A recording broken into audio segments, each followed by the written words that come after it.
All right, hi everyone.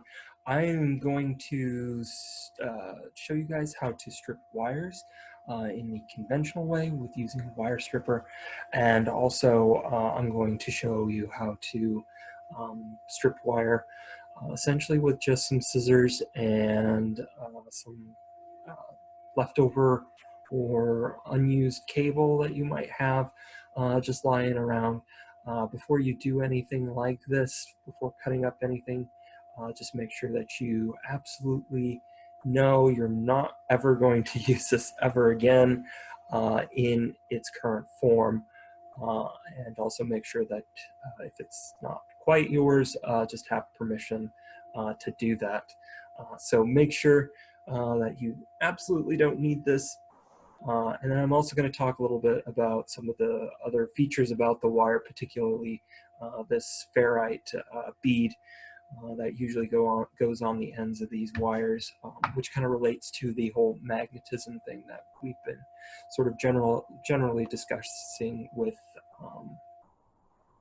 the labs that I've been showing on YouTube. So let's get started. I'll first go through the types of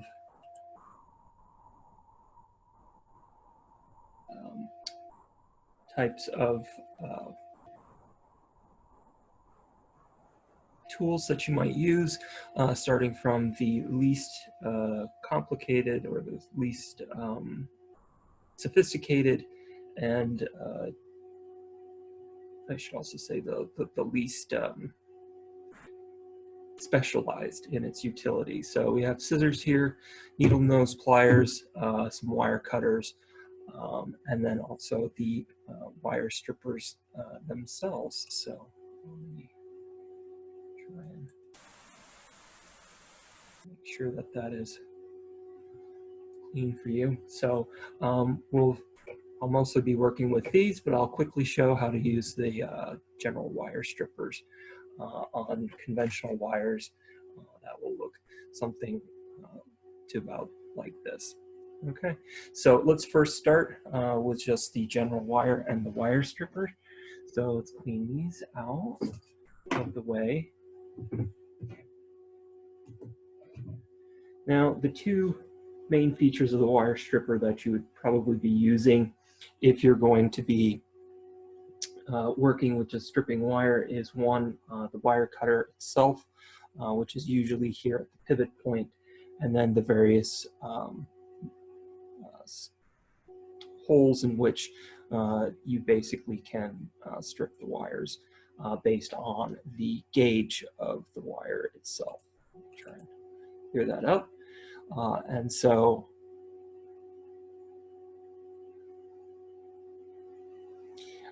today what we'll be working with specifically in the wire that we're going to be using is an 18 gauge wire. This can be figured out either by from the spool of wire that you'll be working with, or it can also be on the printing on the wire itself. So you'll just have to kind of look where that numerals might be in order for you to figure out what the gauge of wire is. In this case, the gauge of the wire is specifically the diameter of the metal wire inside any sort of insulation itself, not the full diameter of insulated wire. So as you can see here, I've already kind of started stripping of the wire itself, and then at the other end I've just cut it. So just cut it, just use that end, it should just cut quite nicely. This particular pair of wire cutters specifically has you only cut copper wire due to the soft nature of the metal itself. It's just basically saying try not to cut anything much more harder than copper. Maybe even aluminum is okay. Now, to strip the wire, what you'll see here on our wire stripper itself, if I make that nice and clear for us, maybe I'll have to bring this in. hold it steady for us. We will be using the, as I said, the 18 gauge wire. And there are two settings here. One, the outside where I'm pointing right now is the gauge of the wire as it is coated by a sort of plastic insulator, just like this. The inside numbers themselves correspond to wire that may be insulated with sort of a painting or coating in this fashion, where it's almost similar from the actual thickness of the wire itself. So that's basically the distinction between the two sides. If you see that the numbers kind of are offset by a hole size. All right, so placing this in to the 18 gauge hole, just clamp it down.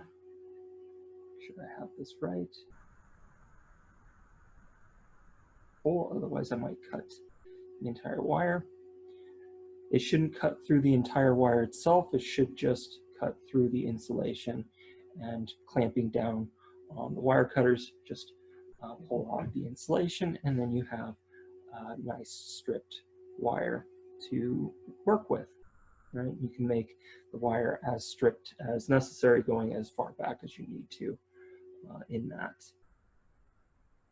situation. It might be easiest overall to just incrementally strip back the wire instead of going to where you need to and then trying to pull off the entire insulation in that case.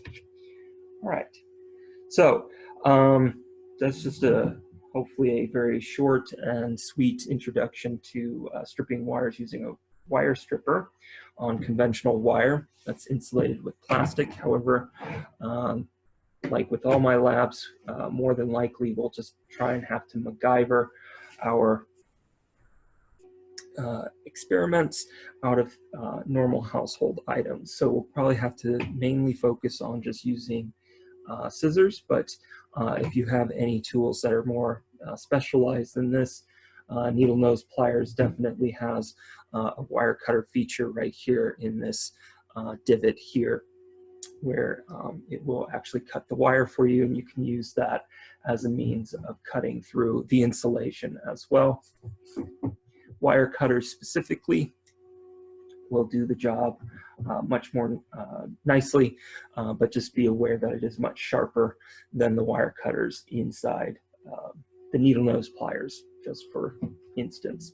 And obviously, if you have wire strippers, go right ahead and use those. But for today's purpose, we'll just be using scissors in case that's what the only thing that you have available. So as you can see here, I've already cut off one end of the wire itself, and then you'll see here at the other end, I've left the other wire intact so that we can go through that process.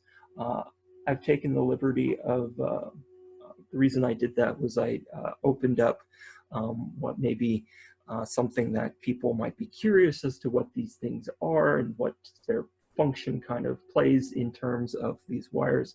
I've taken the liberty of dissecting it open and pulling out the ferrite bead that's located inside. And I'll talk about that towards the end of this demonstration. So what we'll do, take our wire, and one other thing before I mention anything else concerning safety, regardless of the type of wire that you might be using, well, particularly electronic type wires, just make sure that they're grounded before you cut anything, and make sure in general, do not cut live wires that you might be working with. You may inadvertently shock yourself or hurt yourself or damage the equipment that you're working with. All right, so to do a grounding, if you aren't familiar with how to ground objects, just take any sort of conducting end of the wire itself and then touch it to a large metallic object that's usually grounded to the ground itself. So you can always just take a tip of this USB cable and then just touch it to say your sink faucet or something, which should run to the ground and eventually dissipate whatever electrical charges may still be inside here. All right, so that's that. And then just make sure that it's not hooked up to any power supplies or anything like that. So here, we'll just magically cut this pretty much like that. All right, we'll just set this off to the side. We don't really need that at this point. And there we have basically a nice long cable with some wires that we can eventually use in some of our electromagnetic experiments. All right, so to start, what we'll do is we'll take off the overall insulation cabling that basically bundles everything together. And what I'll do is not cut exactly through the entire thing itself, but just kind of lightly making incisions into the plastic insulation itself. And then from time to time, just kind of check to see if it's starting to break through, but not fully cutting the inside wires that we really need in the end. So just be very gentle with that as you keep doing that. Okay, and then check again often and make sure that you haven't cut fully through. All right.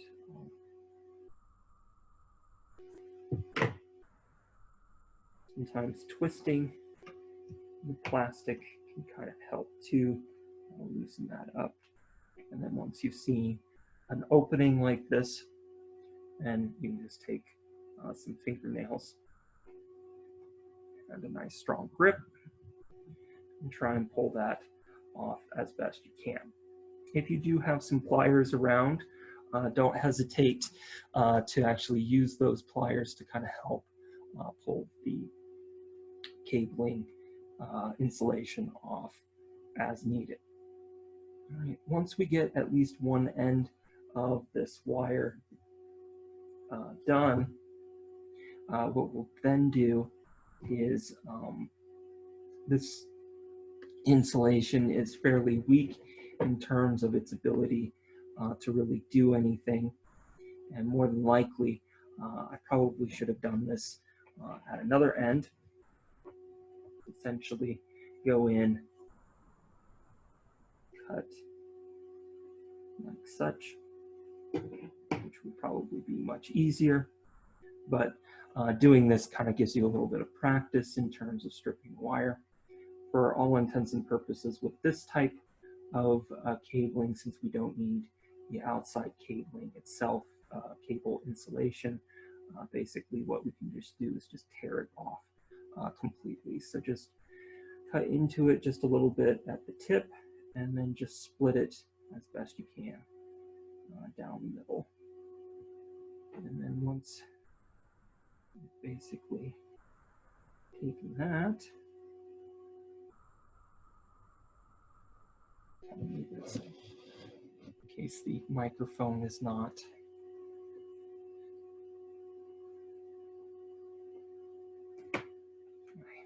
microphone is a little out of place. Make sure that you hear me. Okay, and then just continually pull this down and it should just kind of, oops, yank off like that. All right, so just give me a second. I'll be right back. So basically I have it mostly at a point where the wire has more or less just able to pull out quite nicely in this fashion. And don't worry too much about the insulation itself. We don't really need that insulation anymore. So once you're done with it, you can just toss it.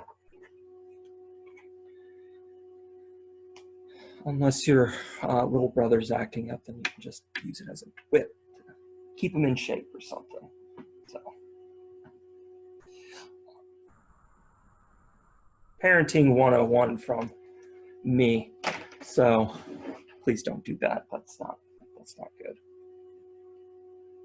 All right.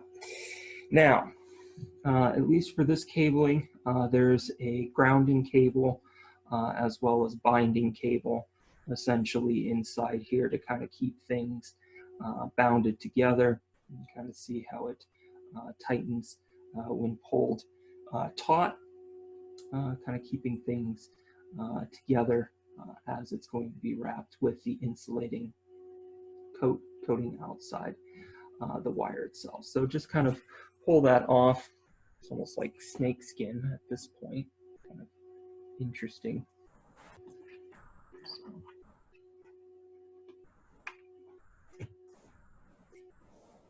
I believe this is made either from steel or from iron, or that's not iron, that's just basically steel, or aluminum itself. So if you need something, say for conducting wire purposes or something, if you want to try and test this out, you're more than welcome to try and use it as a conductive wire itself as well. And I'm kind of interested, if you plan to do that, whether or not that works out for you. Inside this, apparently there is yet another sort of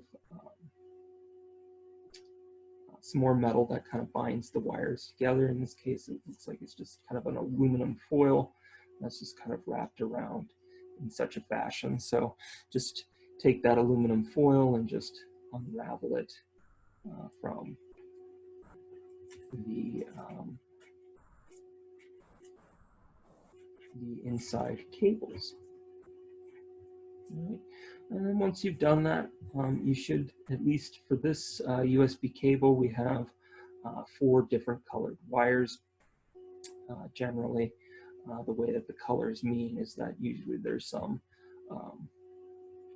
current going in, current coming out, some sort of grounding, and then usually another signal or something like that, usually from these colors, at least in terms of the conventional colors used for power sources. But in this case, the colors could mean something entirely different in that case. So if you want to follow that particular convention when you make particular circuitries and things like that, go right ahead.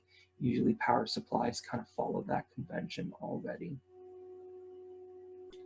So just something to be aware of is that the color of the wires don't necessarily mean that the wires are essentially different. It just means that each of these wires plays a different role in the function of the overall wire itself.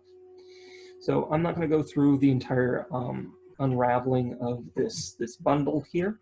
What we'll do is that you can tell that this wire inside is much finer and much more delicate than the wire that I was previously stripping before, like this. So I'll just kind of give you a size comparison between the two, kind of see that the gauging of the wires are quite substantially different. So at this point, we probably wouldn't be able to use a wire stripper. At least the wire stripper that I have would probably not work too well on this particular cable. Anyways, the other advantage to using scissors for particularly fine wires themselves has to do with the finer control that you have over scissors, instead of the bulkiness of maybe wire cutters. If you have more finesse with the wire cutters themselves, go right ahead and use them. Otherwise, we'll just use the scissors themselves. And in this case, since I've already stripped these before, I know that these wires inside is not just one wire itself. It's actually a bundle of fibers themselves, which you'd have to be fairly careful not to break a lot of them. Just be very careful. It kind of does help, even though I normally have my fingernails trimmed short. When doing these wire strippings, probably having a little bit longer nail can kind of help with stripping the wires and making sure that you get that plastic off. So with the scissors themselves, just like I did at the very beginning with the cable itself, the insulation of the entire cable itself, I just delicately cut into the insulation surrounding the wires themselves, trying not to cut through the wire totally, and just making sure that I'm only cutting through this insulation, and then just using my fingernails, since they're a little bit more blunt than these sharp scissors. I just kind of use that to kind of help push into the insulation, but not necessarily cut through the entire wire itself. Now, since this wire itself is basically a bundle of bundles of wires, fibers, I should say, a good thing to do is once you've opened up the end for these fibers, just kind of twist them together so that it just kind of makes sure that the end isn't being frayed, or that you're losing precious contact with other wires in the bundle itself. Okay, so also just something to be aware with these fiber bundles that you might see in various types of wires themselves. If you're cutting off more of the fibers themselves, you may have to redo the stripping itself in order to make sure that you're not cutting too many of these fibers off. Otherwise, what you might get is a choke point of electrical current at these at the place where you may have to make contact either with the power source or with the device that you're making in general. So that's not good for electrical conductivity. Basically, you make a point of higher resistance and could cause overheating or electrical arcing if there's a breakdown of air. So like lightning basically coming out of the side. But hopefully the power supplies that we'll be working with, that will not be the case. More than likely what will happen is you'll get more heating at these locations, and you may cause electrical burns either to the device that you're working with or with the wire, which could melt the insulation. All right, so just be careful with that. Don't worry too much. Just kind of practice with stripping that wire a little bit. I know that when I was doing a lot of these devices for the electromagnets, my fingers and thumbs would get kind of tired from doing the pulling of the insulation off the wires themselves. So just take your time, be patient. Don't hesitate to take breaks if needed in order to accomplish what you need to do. So, and with that, I will say adieu, and hopefully you have fun making your electromagnets with whatever sort of wire you come up with. So, and then have fun, stay safe, and have a good day.